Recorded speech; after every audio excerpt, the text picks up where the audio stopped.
What's going on, guys? It's your boy Donnie here at you again with another video. I know it's been a couple of weeks since I did the last reveal, but life comes at you, man. And I have sickle cell anemia, and the struggles that come along with that. I had to make a whole separate video about, but I need, if you guys got some advice for stress, please leave it in the comments. But I'm here to reveal second guitar. And I keep this one tucked away. As you can see, it's backwards because I'm, got the case turned the other way. But you can see this is Jackson right there. You already know what this is about to be.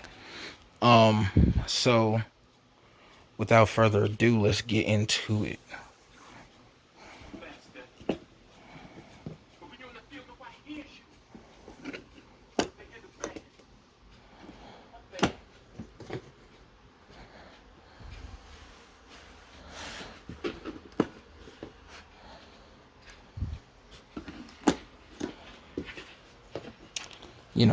Guitar players from all over the world. You see this case, you already know what that's about to be. You know what that shape means. So let's go ahead and open it up. Ah, yes. The black on black case. Black lined, what seems like black velvet there. This right here,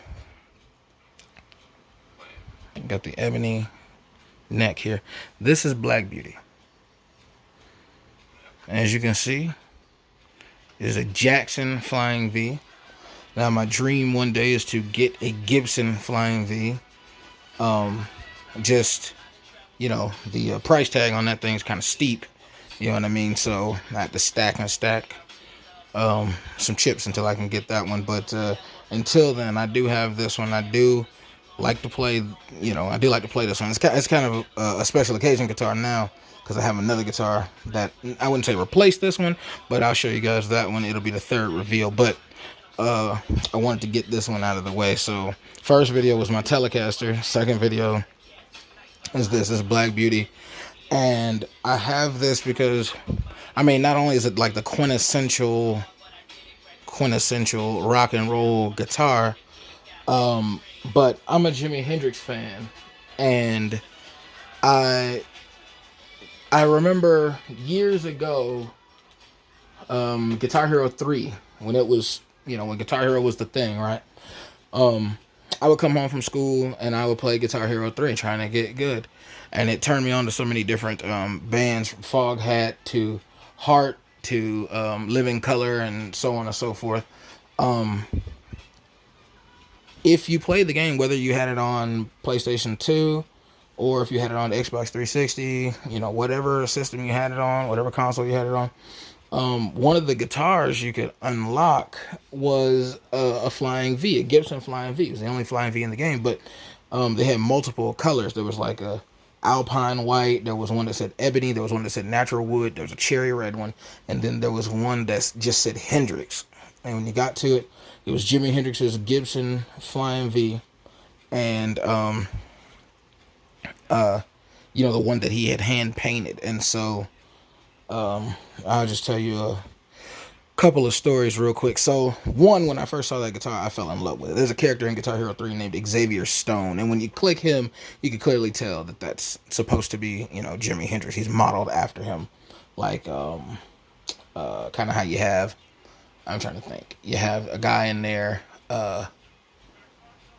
there's a guy in there, I can't think of his name, Lars Ulmott, I think is his name. And so, Lars Ulrich, Metallica, but he has the black with the spikes on and the black and white makeup, Kiss, or Lordy, but, Kiss is where that came from, so they kind of, there's Casey, a girl named Casey, I can't remember her last name, but she's kind of like Joan Jett in a way. There's Judy Nails, who I think is supposed to be Lita Ford, just different little tributes in that game. Anyway, Jimi Hendrix had a Flying V that made me want one, and he had two Flying Vs. The Flying V that he had in 1967, supposedly was in the Museum of Modern Art in 2019 when they had the It Might Get Loud or Let There Be Rock exhibit, whatever it was called. They had all these classic instruments and stuff. And supposedly they had the original one. Now, quick story. So Jimi Hendrix got that one. Originally, it was like a natural wood, like a brownish color, I believe. And he hand painted it black, and then fingernail polish painted all of the little designs that are on there. There's like a playing card on there. There's lips, all these psychedelic little like paisley symbols. You know what you would call like a paisley design. And I think it was just on the front. And so he had that. He acquired that in 1967, and he started producing a band called Heir Apparent, Eire.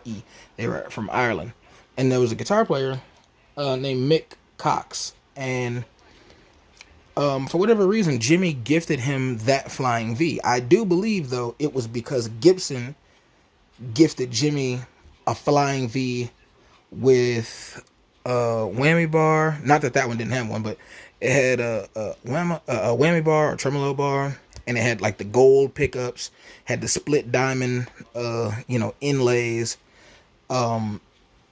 Obviously strung left-handed, and I do believe that was the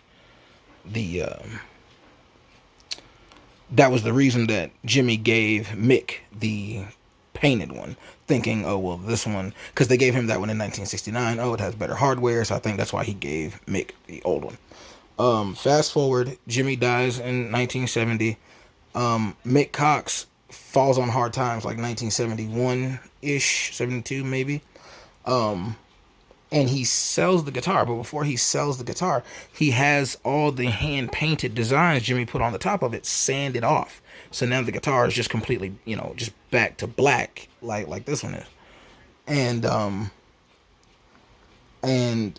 then it was sold, and it's gone through a number of dealers, and I'm surprised that thing is even still, if the one at the Museum of Modern Art was actually the real one, I'm surprised that it's survived this long, because that's a piece of history, and people just kind of, went from one dealer to the next dealer, then somebody got rid of it, and then they didn't want it, and then the next person sold it, and it's like, you have a piece of history there, man. So the other one, I believe, is in the Hard Rock Cafe in, I think, Orlando. And so, okay, so how does that tie into mine? So, obviously, I don't have a Gibson one yet. But if you check back in the first video, I was telling you guys about a store I went to called Palin, where I got the Telecaster from. There was a guy there named Ed. And I remember one day I was talking about Randy Rhoads or something. And I was like, man, I would love to have a Flying V, or just like, just see one. Just play one, man.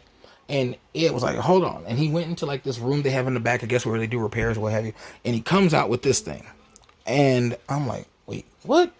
And so he's like, I'll hold it for you, because I didn't have money to buy it right then. So to make a long story longer, I go with my dad for the summer and back to Columbus, where I'm originally from in Georgia, and come back here and getting ready for the school year, and we stop at the guitar store, and I went in there to get some picks or something, whatever it was, and Ed comes out with this guitar.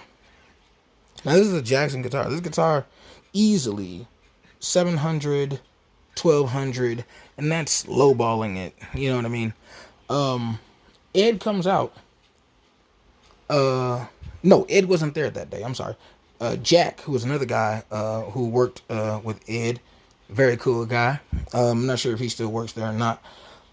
But Jack goes and gets the Flying V, brings it out. My dad sees it and stuff, and he buys it, and they sold it to me for $250. I'm like, oh, $250? What's wrong with it? There's absolutely nothing wrong with this guitar. That might sound a little out of tune. I believe it's in, I think it's tuned to E flat. I think the whole thing was tuned to E flat. I think I was practicing Poison on here. I'm a big fan of C.C. DeVille, and that's why it's tuned down half step. So I have 10 gauges on here, Ernie Balls, 10 gauges, which after an extended amount of playing, that can, mess with your fingers if you're not used to it. But coming from bass over here, you know, pretty good. Pretty good switch. You know, not that bothersome. Double humbuckers, you know, neck, bridge, both. Tone, blender, volume, you know, nothing crazy, nothing special. You know what I mean? Take it out. Let's see, Jackson, serial number, authenticity. As you can see, filming this with myself on here. There we go. You know, maple neck. And so this is Black Beauty. And unlike a lot of guitars, when you have like cheaper guitars these days, the strings are supposed to go through the back right there. You know, sometimes they don't go through the back. They just would take them straight up from the bridge. But this one goes through the back, so there's an extra tension on the strings that wouldn't be there if they just started at the bottom of the bridge there. So that's the guitar. Let me see, what goodies do we have in here? If anything, aha, my strap. I don't have anything else in this particular case. I moved it all to a different case, but this strap, I loved the idea of the clips. If I wanted to take it off, you know, really fast or what have you. And then the cheetah print, you might be like, why cheetah print? Well, first, I thought that just looked really cool on a black on black guitar. But secondly, Prince had one on, he had a cheetah print, not this exact strap, but it was this design, on his Telecaster. And so when I went in the store, I saw that, I was like, oh, hey, that'll go cool with Black Beauty. And so Jimi Hendrix had named his Stratocaster Black Beauty. That I'm not sure if it's that particular black Stratocaster there, but he had a black Strat that he named Black Beauty.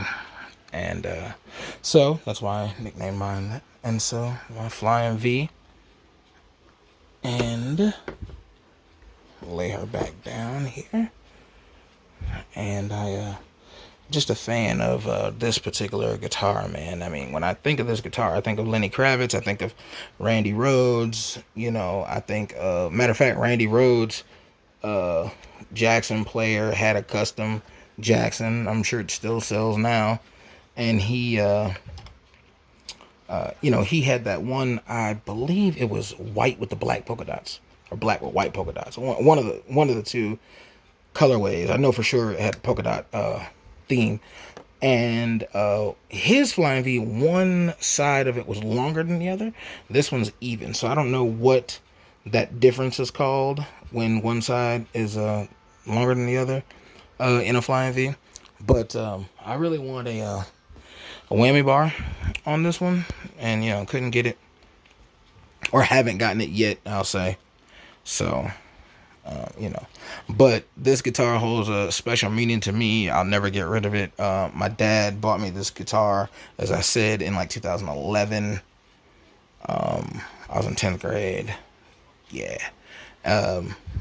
And he bought me this guitar, and then in 2013 he passed away. So this guitar, you know, the first one, yeah, he sent me the money to buy, but this one he actually was standing in the store and bought it and got it from Jack across the counter and gave it to me. Like, so it has a different meaning, and I'll never get rid of this guitar. I love it, you know, Black Beauty.